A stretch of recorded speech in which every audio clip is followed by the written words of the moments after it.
O ministro Alexandre de Moraes proferiu agora, nos últimos dias, várias decisões mantendo a prisão preventiva das pessoas que são chamadas de executoras materiais dos atos antidemocráticos do dia 8 de janeiro.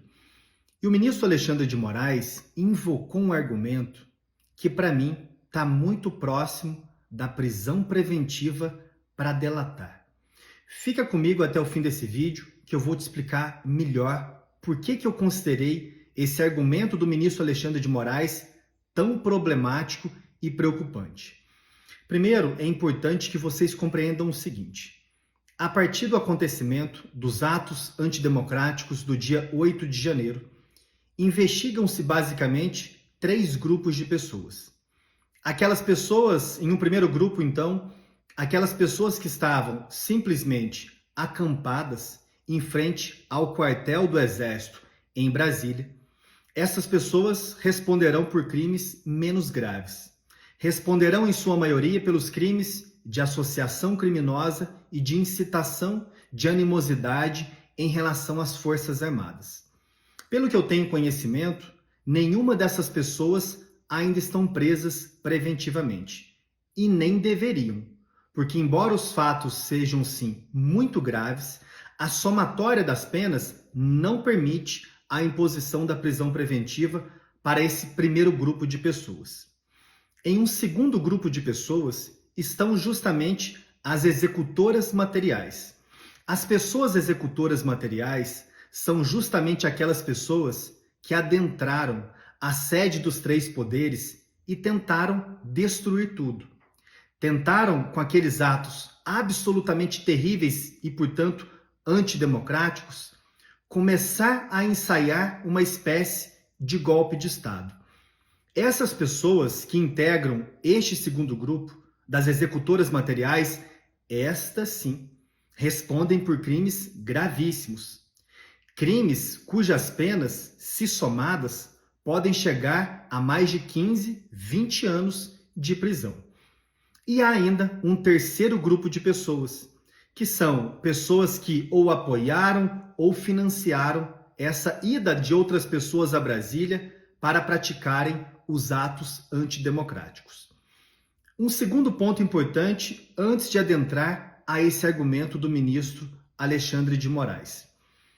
Eu concordo com várias decisões do ministro Alexandre de Moraes em relação ao inquérito das fake news, das milícias digitais e também ao inquérito dos atos antidemocráticos. Mas eu também discordo de várias decisões.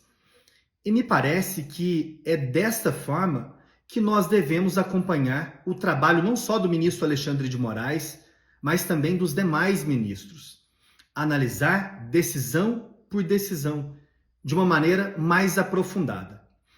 Vejamos então o que o ministro Alexandre de Moraes afirmou agora em dezenas de decisões. Eu tenho aqui no meu computador, uma decisão proferida no dia 19 de junho, agora do ano de 2023. E para manter a prisão preventiva, aqui no caso de uma mulher, mas foram dezenas de pessoas. Mas no fim da decisão, o ministro Alexandre de Moraes coloca o seguinte, abro aspas: a restrição da liberdade da acusada é medida imprescindível. Também, ou seja, não é somente esse argumento. Há também outros argumentos. O motivo, porém, da minha crítica aqui é apenas esse argumento. Voltando aqui para as aspas do ministro Alexandre de Moraes.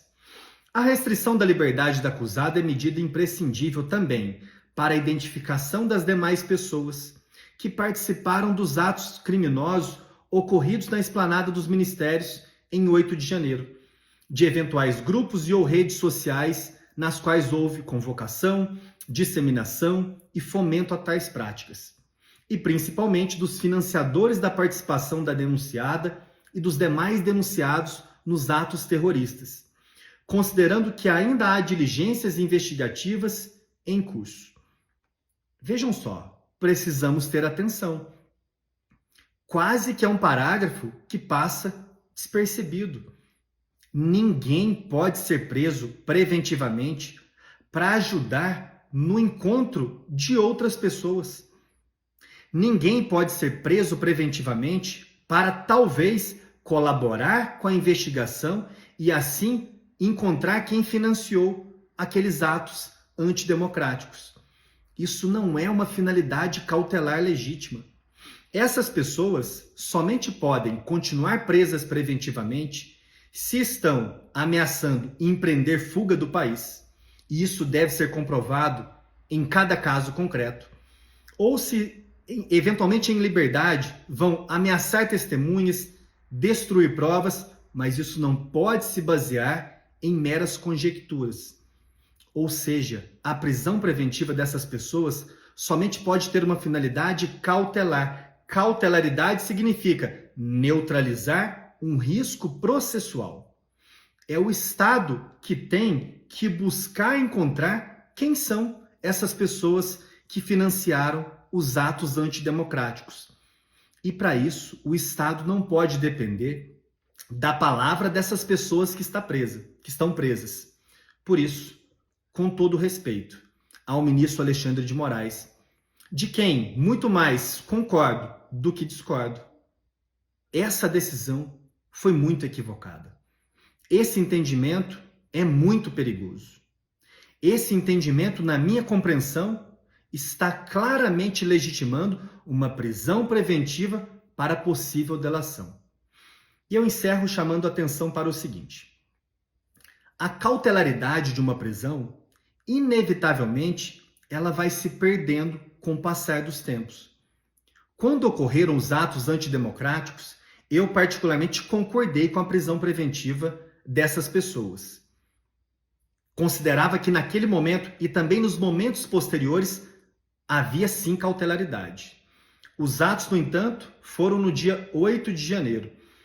Eu gravo esse vídeo aqui para vocês no fim de junho e pergunto: será que ainda há cautelaridade para a prisão preventiva dessas pessoas? Ou será que essa prisão preventiva já não está constituindo uma antecipação de pena? Eu não tenho a menor dúvida que a grande maioria, se não todas essas pessoas, serão condenadas a penas altíssimas e também no regime inicial fechado. No entanto, a gravidade da pena também não é fundamento cautelar para impor a prisão preventiva. Se você ficou até agora comigo aqui nesse vídeo, eu te convido a estudar comigo jurisprudência penal justamente com esse pensamento. Um pensamento crítico, organizado e também teórico. Não há uma boa prática sem uma boa teoria. Se você quer estudar comigo jurisprudência penal, eu vou abrir as inscrições da minha pós-graduação em jurisprudência penal no dia 30 de junho. Você pode reservar sua vaga e se inscrever um dia antes, por apenas, veja só, por apenas 12 parcelas de R$ 149. E dentro dessa pós-graduação, nós estudaremos também os crimes contra o Estado Democrático de Direito, estudaremos colaboração premiada, teremos uma aula específica e muito completa e aprofundada sobre prisão preventiva e medidas cautelares diversas da prisão.